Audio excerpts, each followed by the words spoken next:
Today's like Cholula. It's gonna get spicy.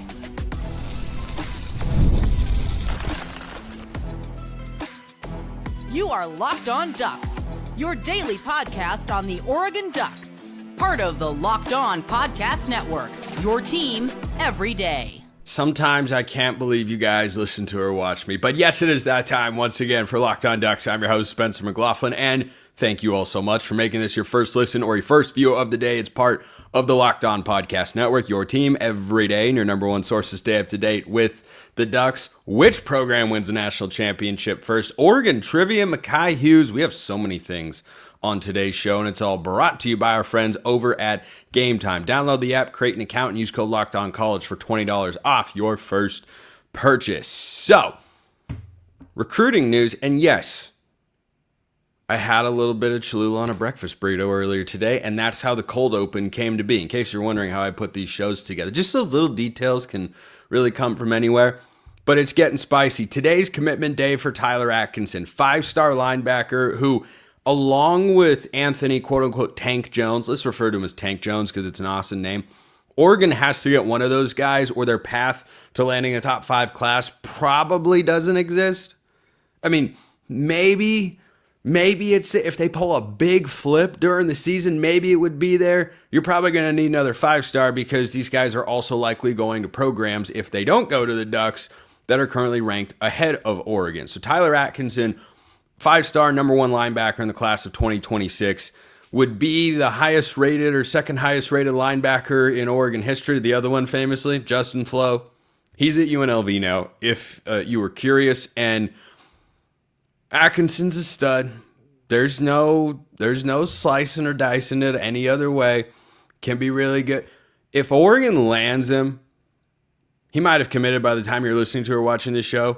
If Oregon lands him, I feel like they will have pulled off a recruiting coup. I would be so wonderfully surprised if Tyler Atkinson commits to the Ducks. And you know what? One of my Locked On Ducks insiders has been trying to speak it into existence. I'm here for it.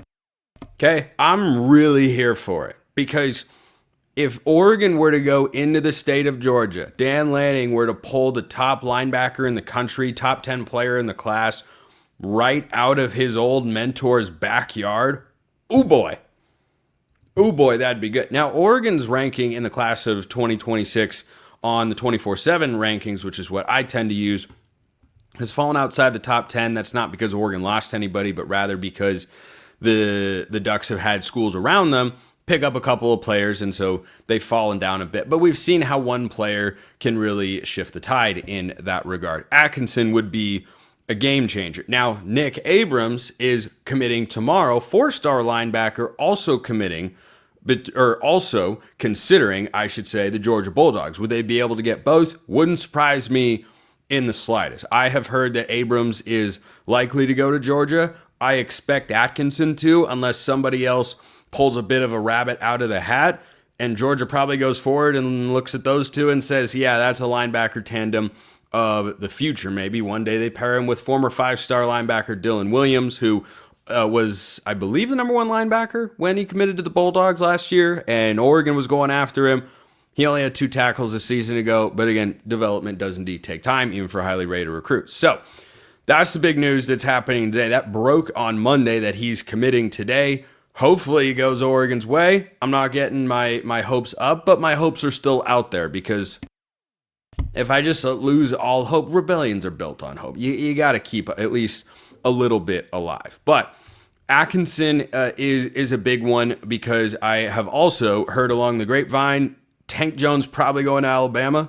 That's something I fully expect to happen. So that leaves Oregon in a position where the player they do have a crystal ball in for, Deuce Geralds, who's a 4-star defensive lineman, is someone they would really, really like to get. If they're going to find a win on the recruiting trail in this particular stretch of, 10 to 14 days, if Geralds winds up committing in that time, then that's someone you'd really like to get, or else you'd look around and go, well, unless you can pull a non-quarterback version of Bryson Beaver with somebody, then you might be kind of on to the next batch of recruits for the 2026 cycle. I do still like where Oregon is at. Of course, they've also got a crystal ball in for Devon Benjamin, who is one of the more versatile defensive backs that is out west, one of the highest rated uncommitted players in the class of 2026.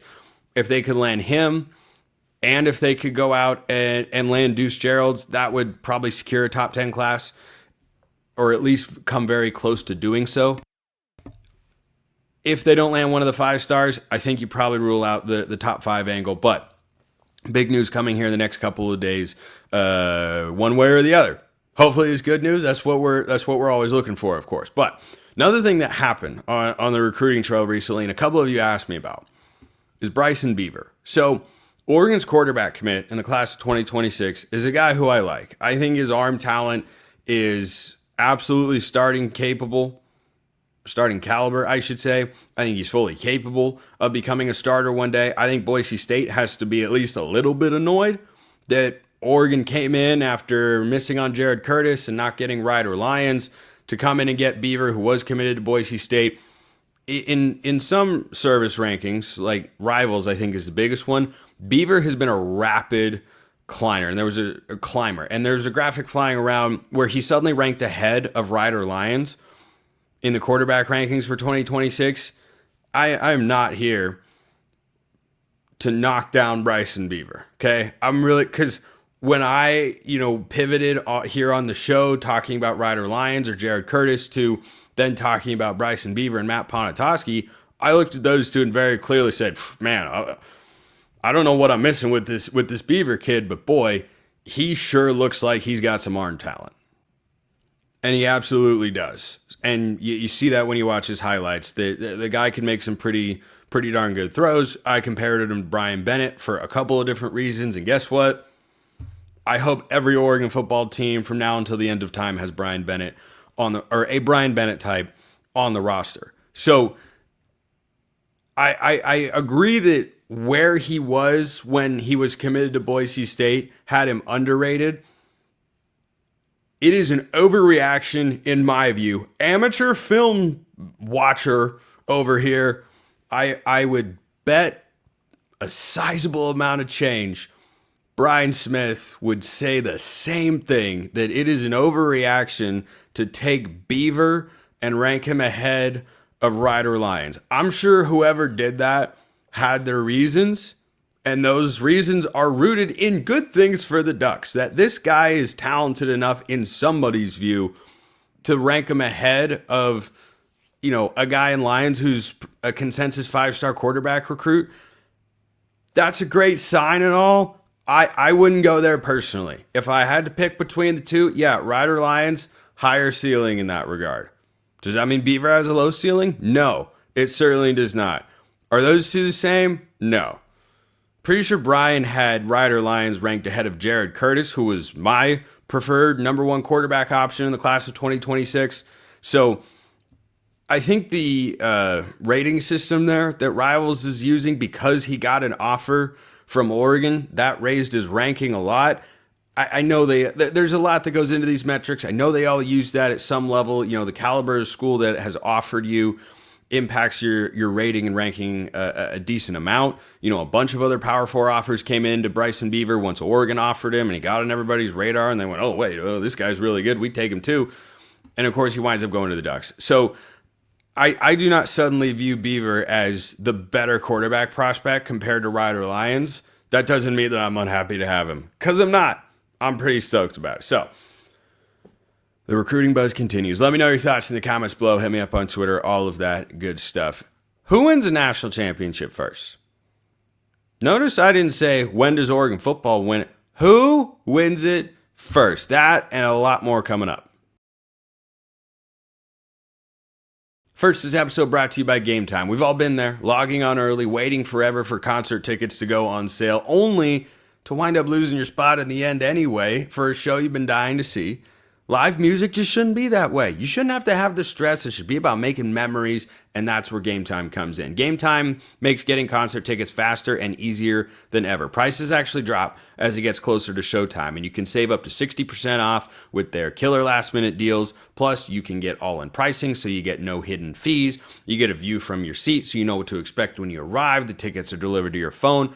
I've used Game Time on multiple occasions. It works really, really well. So make sure you go and check them out for whatever you're looking for, including concerts, but they've got a lot of stuff. So take the guesswork out of buying concert and show tickets with Game Time. Download the Game Time app, create an account, use code LOCKEDONCollege for $20 off your first purchase. Terms apply. Again, create an account and redeem that code LOCKEDONCOLLEGE for $20 off. Download the Game Time app today. Last minute tickets, lowest price, guaranteed.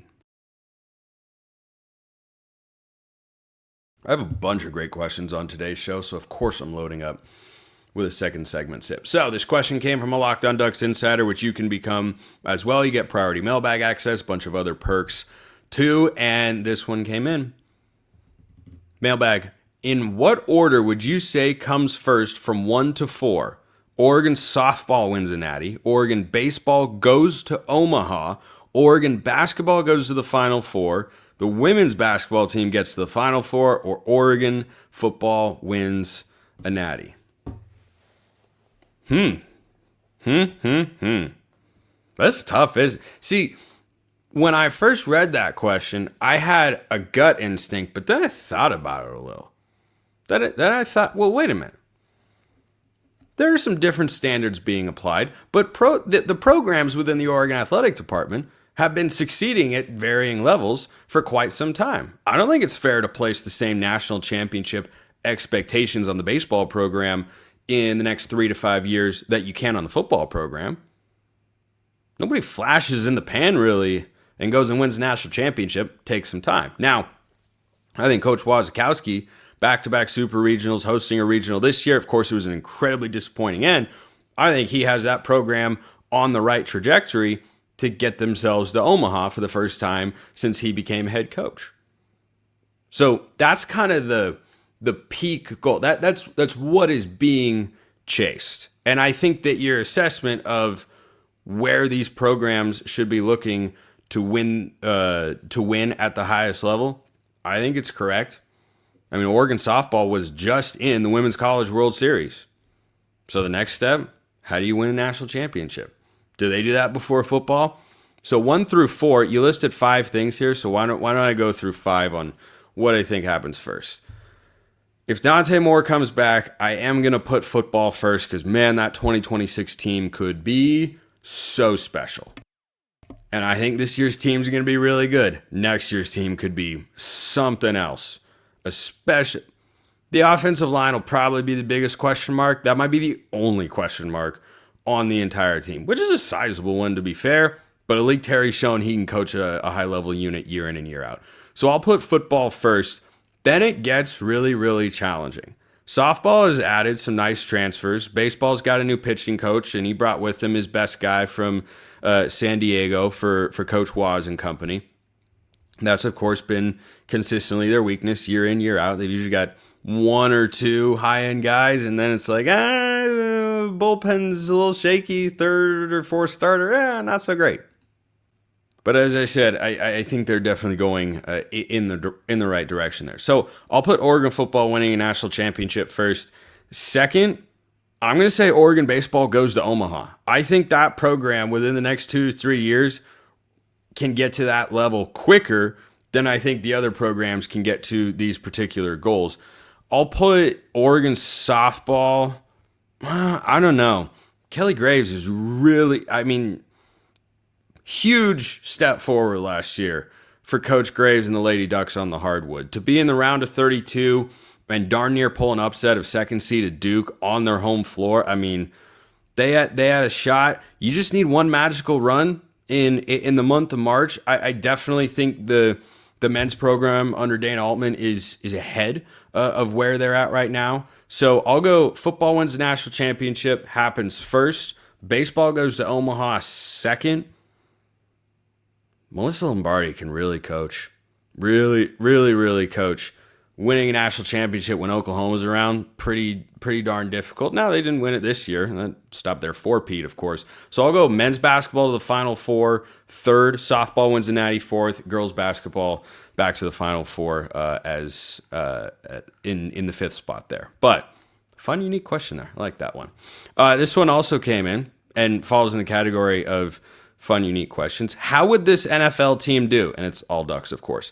Justin Herbert, Bucky Irving, Tez Johnson, Troy Franklin, Chase Cota, receivers is Slim Pickings. Yeah, Junior Adams laid the groundwork to change that, and hopefully Ross Douglas continues that particular trend. But this basically is a current All-Oregon NFL team, and frankly, there is a stark gap between the receivers and everybody else, because the rest of the team goes tight end, Juwan Johnson, Terrence Ferguson. Your offensive line's Penei Sewell, Calvin Throckmorton. They need better guards in the NFL, too. Jackson Powers Johnson, Shane Lemieux, Josh Connerly Jr. I mean, Sewell, JPJ, Connerly, those are all starting guys. Throckmorton and Lemieux not quite on the same level. Defense, Kayvon Thibodeau, Derek Harmon, DeForest Buckner, Eric Armstead. God, that's loaded. Troy Dye or Jeff Bossa, Noah Sewell, safety Javon Holland, Verone McKinley, Diamador Lenore, nickel Terrence Mitchell, or Thomas Graham Jr. If you got Herbert at quarterback, man, they could be 500 team. You got 3 elite offensive linemen, couple spots that might be below average. You got 2. Let's see. You got an elite defensive line. Your linebackers maybe not super good. Your safety should be sick. You left out Christian Gonzalez, by the way. He should be on the All-Oregon football team. So, yeah, I think All-Oregon NFL team. I think it's a reflection of how Oregon is recruited recently. Like, how many other schools, legitimately, across the country, could say right now their all-NFL team would at least be respectable? And I think it's a good snapshot, and why I wanted to bring it up on today's show, of where Oregon has recruited and developed talent the best and where they still have some room to grow. Receiver, linebacker.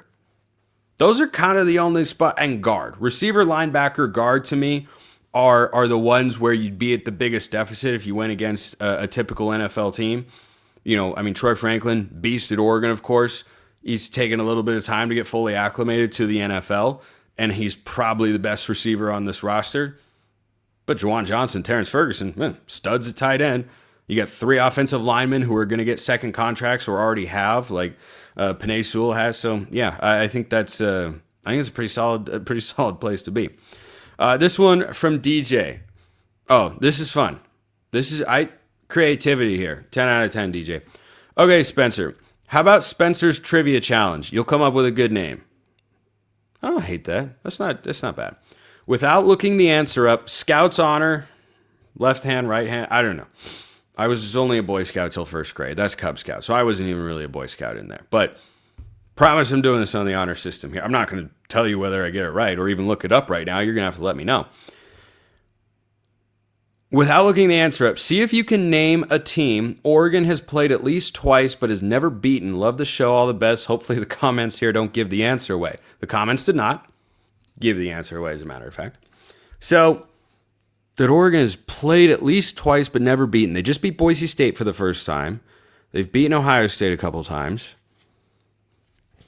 Played multiple times but never beaten. I know they have played Iowa a couple times, but they won 2 of them. Is there a team out there in football that they've played at least twice but never beaten? I'd have to think about that one. Well, I am thinking about that one in real time. I'm trying to go like all the way across the country. Obviously, it's nobody in the Pac-12 footprint. In the Big 12, they beat Kansas State in the Fiesta Bowl, so no. I feel like it's going to be somebody incredibly random from like the early 2000s, like a Missouri or something, or a Pitt. Like someone incredibly, I feel like there's been a Pitt matchup at some point in time. So if you have the answer, DJ, let me know, because I got nothing. I don't know if you're wondering if this is the case, or if this hypothetical team exists and you're asking me, or if you know of one or more teams that Oregon's played multiple times but never beaten. The only guess I'm going to come up with, I'll just go with Nebraska. I'll go with Nebraska, back to the 90s. Who was a power? Yeah, maybe Oregon played Nebraska and has never beaten them. So, I don't know. I don't know. Let me know. I look forward to seeing the answer on that one. And I look forward to talking about Makhi Hughes because I like this guy a lot. And he could be a little better than Jordan James.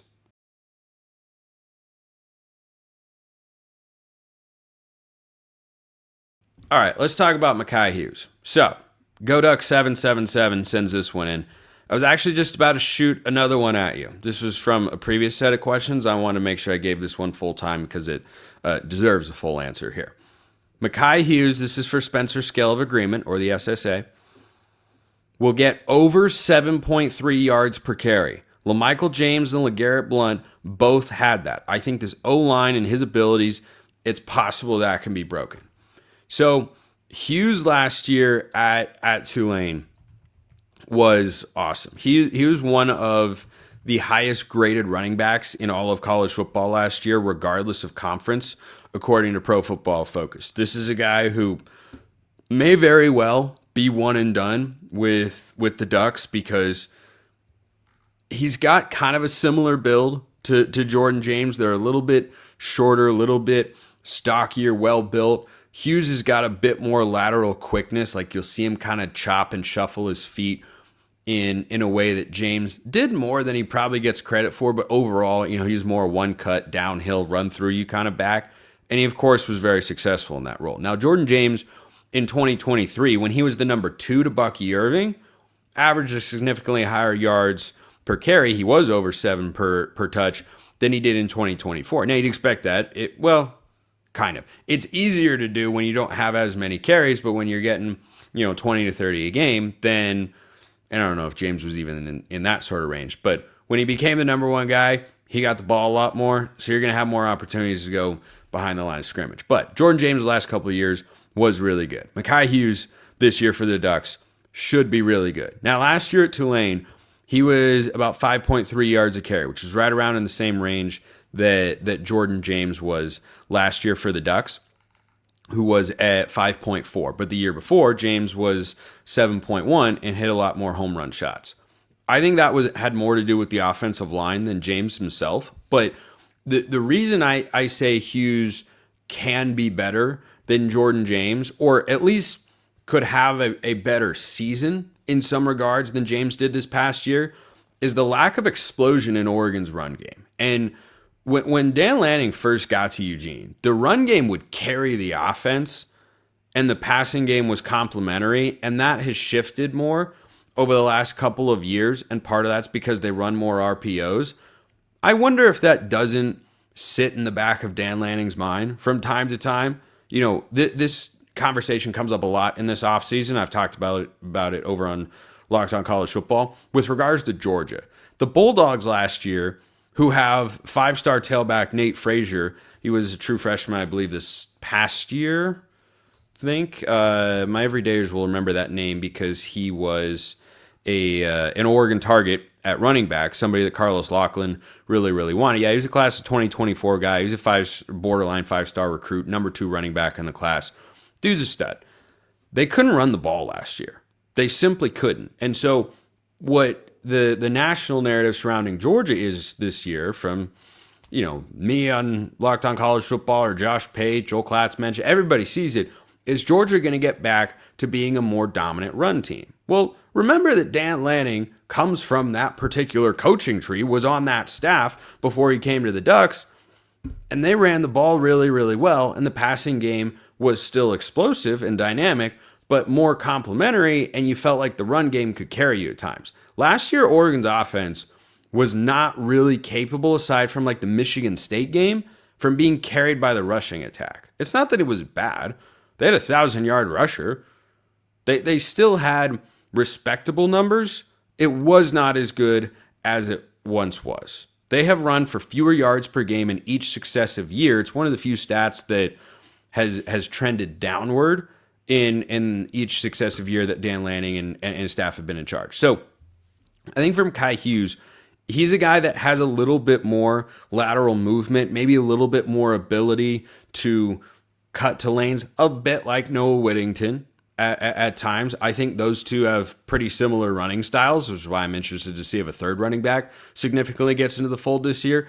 But I'm looking for this offense to have more explosive running plays than they did, particularly early on last year. I mean, the running game was, of course, a huge struggle against Idaho. It was better, but not as good as you'd necessarily like it to be against Boise State. There were a lot of explosive passing plays in that game. Jordan James didn't have a run. I think it was either over 15 or 20 yards until the Michigan State game. And it's not that they were bad. I mean, James against Boise State last year, 17 carries, 102 yards, 6 yards per carry. Nothing wrong with that. That's a good 100-yard day on under 20 carries. It's good and efficient. But the running attack wasn't carrying the load. The team on the whole, now college factors in sack yardage, which I think is really, really stupid. Oregon as a team ran for 109 yards against Boise State in that one. They were outgained on the ground 221 to 109. And of course, we saw the limitations of that running game in the Rose Bowl against Ohio State when they couldn't run the ball literally at all. So early on, whether it's Hughes, the offensive line, the scheme, a combination of the three, I'd like to see them be able to get back to that more. And it doesn't mean you have to create, Bucky Irving style runs from the Holiday Bowl or LaMichael James runs from back in the day or anything like that. You just have to be able to not rely so heavily and exclusively on the passing game to create explosives. Do they have the ability to? Of course. Dante Moore can make every single throw on the field. He's got a bunch of different weapons to push it down the field to, whether that's DeCorian Moore, Justice Lowe, Malik Benson, Jurion Dickey, Kenyon Sadiq. All of those guys can create explosive plays of 15 or 20 yards or more. I forget what the qualification is for being explosive. I think it's 20 or more. It might be 15. But whatever it is, you don't want to have a running game that is only, not like old school Stanford under Jim Harbaugh, 4 yards in a cloud of dust. But even if you watch Sharon Moore's Michigan team now, who was, of course, Harbaugh's offensive coordinator during their national championship run, they run the ball a lot, right? They throw it as, I don't want Oregon to look like that. But even a team that is predicated on physicality and running the football and power O and all that sort of stuff, they still create big explosive running plays. And that was missing from Oregon's offense last year. I do think part of that was the offensive line. I think those guys were really good. They were definitely better in pass protection than they were in run blocking throughout the season. But this offensive line with Poncho anchoring in its center is going to be different. Will have a chance to be better than they were a season ago. And then you combine that with the fact that Hughes, I think, is a little bit more like my initial reaction, I think, when he first transferred to Oregon was, oh man, he might be able to create more explosives than Jordan James did. But then I remembered back to what I mentioned earlier, which is Jordan James was over 7 yards a carry in 2023. So it's not like he couldn't create him. I think the offensive line just wasn't quite as successful winning in run blocking situations as much as they were last year. Back to the SSA that GoDuck777 sent to me, though. Makhi Hughes will be over 7.3 yards a carry. I'd be ecstatic, man. I'd be ecstatic. Like if Oregon got Tyler Atkinson, I'd be ecstatic. That's a 2. That is such a high bar to try and clear for a guy that hasn't even hit 5.5. I know he's at Tulane, but he's going against he's going against American teams while playing for an American team. Like now he's on a Big Ten team going against a Big Ten team. Like I think that he is real good, and I think he goes well over 1,000 yards this year. Over 7 yards a carry? Yeah, that's a tough one. So keep the Spencer Scale agreement takes coming in. I'm loving them. Recruiting, on the field, off the field, whatever. I'm always here for it. Appreciate everyone listening. I'll see you next time. Until then, hope you all have a wonderful rest of your day, and go Ducks.